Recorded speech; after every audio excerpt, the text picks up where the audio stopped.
Hello, my name is Yemoh Ike.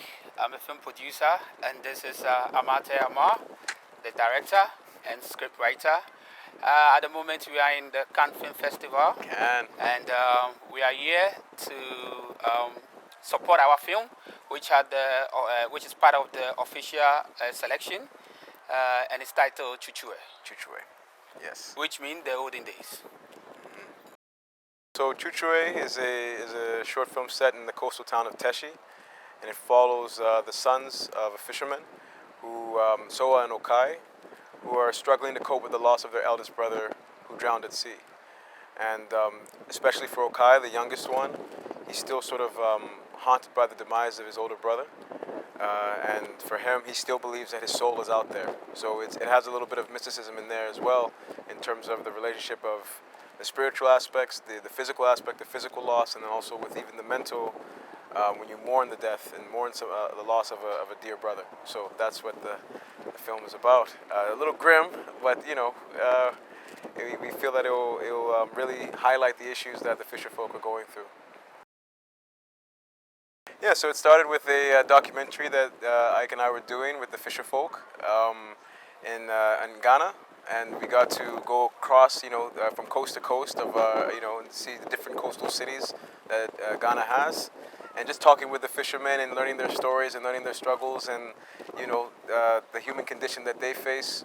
It was something that really inspired us. And, one day I called up Ike and I said, I think there's a story here. And he said, let's do it. But first of all, get to writing. And then, we'll see if, because he has a great producer's eye, if the script is good, he'll know it and he'll be able to, I can see it in his face when he reads it, if it's good or not. And then after that,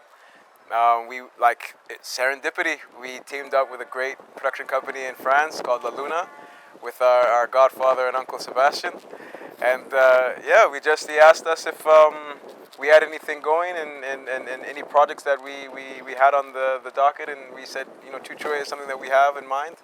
And he read it and he also liked it, and then we just started to get to work, And it was obviously COVID was a big hit, and it took I think it deterred us for about a year?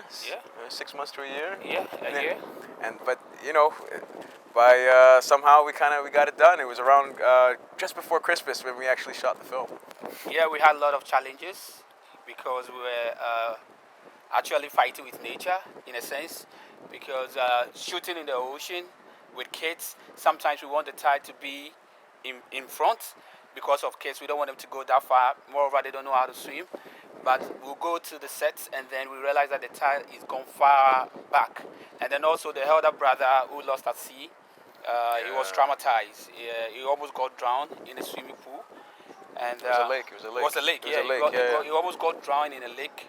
So because of that, even when it's closer to water, it get a bit traumatized, And this is the case. He's going to be in the water with his younger brother.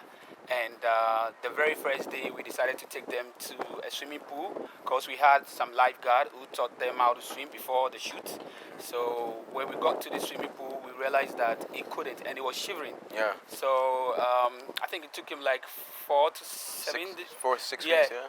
Like some few weeks, because the lifeguard was like, okay, now they've seen how traumatized he is. So they advised him that he should always be close to water, even in a cup of water. He should always look at the water in a cup of water for days, and then always he should have his feet inside a bowl of water for some time. And they took him through that for like a week or two. More than like 3 weeks before he was able to, And then also we were shooting with, we were supposed to shoot on a landfill that active. Yeah, it's very active then.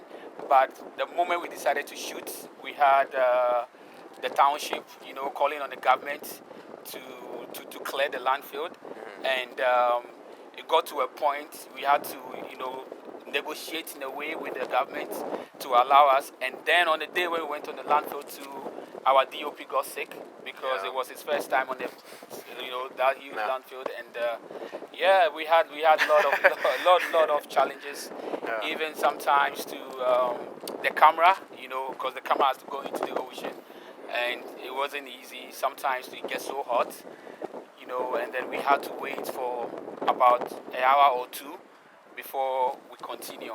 And even to, I would say we have a lot of challenges. If I should break them down, I'm Yeah. not sure we will be done now because even You from see the gray hairs, it's coming. It even used to from be all art, black you know, before. to get we a started little shooting. kid, it wasn't easy. We had a cat. We casted one of the kids, you know, for that particular role. Yeah. And then, you know, for some reason, when the parent got to know that it's going to be on the land field, they were like, no, they Pulled don't. out. They can't allow their son to be on the land field. And then to get a replacement, it wasn't that easy. But yeah, finally we were able to find someone from the town who we think did justice to the role. Yeah. Yemoh Ike, he's great, fantastic actor. 8 years old. At least when we were shooting, he was 8 years old, and yeah, I can't wait for everyone to see him. Such a enigmatic, boy, and yeah, hopefully that we'll be able to do him justice when we go to award season. So fingers crossed for us.